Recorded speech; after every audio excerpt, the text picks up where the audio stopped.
अस्सलाम वालेकुम, मैं हूं मोहम्मद अज़हर और आज मसल अंदर के सेगमेंट आप बीती में खुश आमदीद। आज आप बीती के इस टॉपिक में हम न्यू ईयर नाइट में होने वाला एक ऐसा वाक़या है जिससे बहुत कुछ सीखा जा सकता है। 2-3 वाक़े हैं लेकिन इसमें एक वाक़या ऐसा है जो मेरे दिल को बड़ा तकलीफ़ दी जिसने, तो मैंने सोचा कि आपके साथ शेयर करते हैं ताकि इससे कुछ सबक हासिल किया जा सके, ताकि ज़िंदगी में आने वाले वक्त में अपने बच्चों को, अपने करीब रहने वालों को, अपने लोगों को महफूज किया जा सके।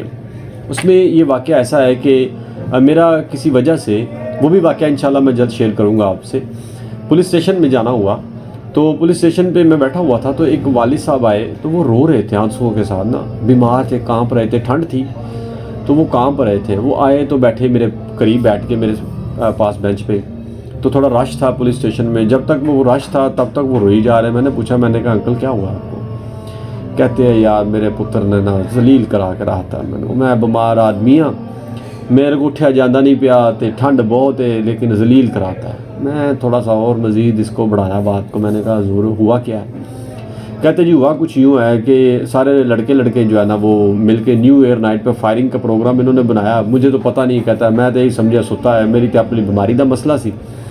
तो वो एक घर में इकट्ठे हुए, एक ही घर में जब इकट्ठे हुए तो फायरिंग शुरू हुई। जो भी सारे आपको पता है सारा मामलात का, बाकी इसमें डिटेल में नहीं जाऊंगा। फायरिंग जब कर ली तो फायरिंग करते हुए उनकी पिस्टल में एक बुलेट जो ना वो लॉक अड़ गई, जो भी उसको बोलते हैं, मुझे उसका पता नहीं वो क्या बोलेंगे इसको।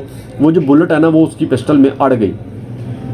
बाबा जी कहते हैं कि वो बुलेट निकालने के लिए उसने पिस्तौल को सीधा किया और गोली चल गई, और वो सामने जो लड़का खड़ा था उसका कज़न उसके कंधे पे लगे। अब अपने थे तो बात को रफा दफा करने के लिए तैयार थे, लेकिन जैसे ही वो हॉस्पिटल में गए तो पुलिस का केस बन गया। पुलिस केस में उसको उठा लिया गया, उसको उठाया, फिर उस छत वाले को उठाया जिसके घर में ये महफिल लगी थी उसको उठाया, फिर वो पिस्तौल किसका था उसको उठाया। इस तरह करते करते तकरीबन कोई 12 से 13 लड़के उठाए गए उसके मामलात में, जो बाबा जी ने बताई। इसके बाद कुछ यूँ हुआ कि वो जो लड़का था जिसने गोली मारी थी उसका जो बाप, गोली मारी नहीं थी, गोली उससे लग गई थी। लेकिन देखें, ये वो वाक़यात हैं जिनको मैं कभी भी इसको अप्रिशिएट नहीं करूँगा।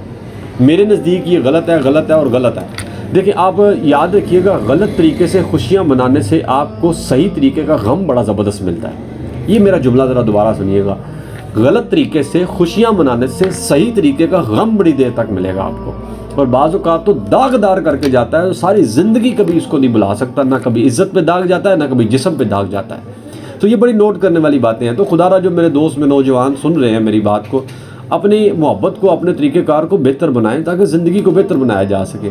इसके अलावा भी आप खुशियाँ मना सकते हैं। इसके अलावा भी क्या न्यू ईयर नाइट पर ही ज़िंदगी ख़त्म हो गई, या आपने कोई नया साल चढ़ाया है नए तरीके के साथ, नई बातें करके? मुझे लगता है कि ये बहुत बुरी चीज़ है। तो वो हुआ कुछ यूँ कि बाबा जी के जो रोते हुए आंसू, जो उसकी हालत, जो कपकपाते होंठ और ठंड के साथ जो उसके मामलात थे, ये देखते हुए मुझे तो बस यही शर्मिंदगी हो रही थी कि ये बाबा जी क्या कहना चाह रहे हैं मुझे, कि या तो वो औलाद पैदा होकर तकलीफ़ में हूँ, या ये मामला हुआ तो तकलीफ़ में आया हूँ। तो मसला ये था कि मैं इस तकलीफ़ में जो है ना बढ़ता चला जा रहा था, और गुस्सा भी आया जा रहा था कि ये लानत डालते हैं ऐसे तरीक़ेकार पे, ऐसी न्यू ईयर नाइट मनाने पे। और जो मुझे नहीं समझ आता कि आप ज़रा थोड़े से लम्हे के लिए सोचें, आप जो ये अमल कर रहे हैं फायरिंग शायरिंग का, एक तो आप, मुझे लगता है कि ये 2-3 तरीक़ों से ख़तरनाक है। एक, आप गैर कानूनी काम कर रहे हैं, ये तो बिल्कुल ही ख़तरनाक है। दूसरा, आप जब अपने पैसों का ज़िया कर रहे हैं तो सुन क्या रहे हैं? कोई गाना है, कोई सुरूर वाली बात है, ये क्या है? मतलब शोर हुआ और खुशी आ गई, क्या मतलब है आपका? क्या चाहते हैं आप? क्या दिमाग है आपका? आपका दिल क्या सुनना चाह रहा है? कुछ सुर चीज़ सुनो, कोई गाना सुन रहे हो, समझ भी आती है यार ये कुछ सुन रहा है। ये क्या सुनते हैं आप? अपने पैसे ज़ाया किए और फिर गोली चलाई, और गोली चलाकर क्या फ़ख्र महसूस होता है आपको? देखिए, चंद चीज़ें बाज़ औक़ात सोचने वाली होती हैं। मैं मान लेता हूँ इस बात को कि वो ये भी जवाब दे सकते हैं कि वो चलाना भी एक तरीक़ेकार है, एक बहादरी है, एक सोच है, एक मोहब्बत है। मोहब्बत अगर जायज़ तरीके से हो, शौक़ अगर जायज़ तरीके का हो, तकलीफ़ परेशानी से बचा हुआ हो, तो हर तरीके से जायज़ है, मैं ये समझता हूँ। लेकिन अगर आप नाजायज़ तरीके से अपनी खुशियों को बढ़ा रहे हैं तो मेरी बात वहीं पे है कि देर तक का गम आपका इंतज़ार कर रहा है। तो हुआ कुछ यूँ कि वो बाबा जी इत्तेफाक से, मेरा भी दूसरे दिन अगले दिन यानी पहली तारीख जो हो गई इतवार वाला दिन था, तो उस इतवार वाले दिन को कचहरी में हमारा जाना वो फिर जाना हुआ। जब मैं वहाँ पे पहुँचा तो वो बाबा जी भी इत्तेफाक से वहीं पे पहुँचे। ज़ाहिर है हमारा एक ही थाना था तो एक ही मामला, शायद वो एक ही ऑफिसर्स देख रहे थे, तो उन्होंने कचहरी में उस बंदे को भी पेश किया। वो जब बाबा जी कचहरी में तब भी रो रहे थे। अब देखिए ज़रा बात समझिएगा, बाप थाने में रोया, घर माँ रो रही होगी, बहनें दुआएं मांग रही होगी, पता नहीं उसकी शादी हुई थी कि नहीं हुई थी, लेकिन ये था कि सब तो रो रहे थे ना। ये कौन सी आपने खुशी मनाई है यार, इस पर ज़रा गौर कीजिएगा।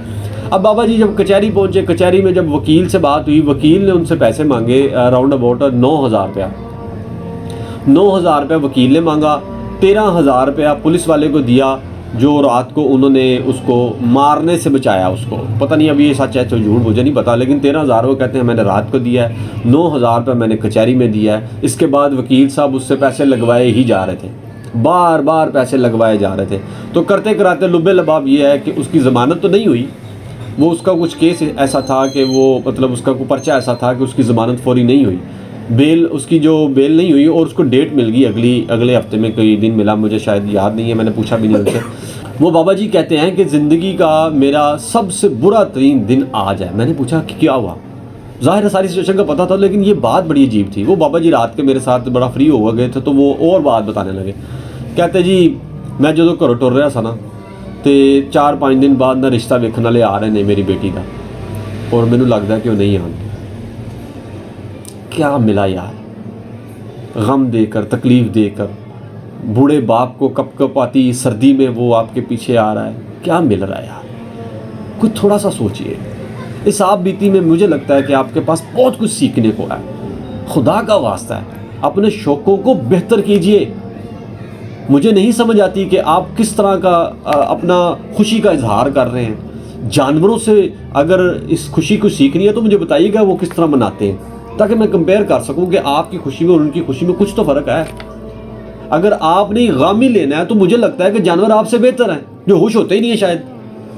तो मेरी गुजारिश है कि इस आप बीती से ये ज़रूर नोट कीजिएगा कि अगर उस बूढ़े बाप की जगह मैं, आप या हमारा कोई और हो, और उस गलती करने वाला अब भी हम में से कोई हो, मैं या आप हो, तो हम क्या सीख रहे हैं और अपनी औलादों को क्या सिखा रहे हैं। और उस बहन जो कि वो बाबा जी के मुताबिक जो रिश्ते वाले शायद ना आए, क्या कसूर है उनका, वो घर बैठी हैं और आपके शौक़ों की वजह से जो गलत है, इल्लीगल है, बिल्कुल बुरे हैं, उनकी वजह से उनकी इज़्ज़तों में भी परेशानी आई हुई है। खुदा का वास्ता है, बड़ी दूर तक तकलीफ़ जाती है। इस तकलीफ़ से बचाने के लिए ख़ुद को बेहतर कीजिए ताकि ज़िंदगी बेहतर हो सके।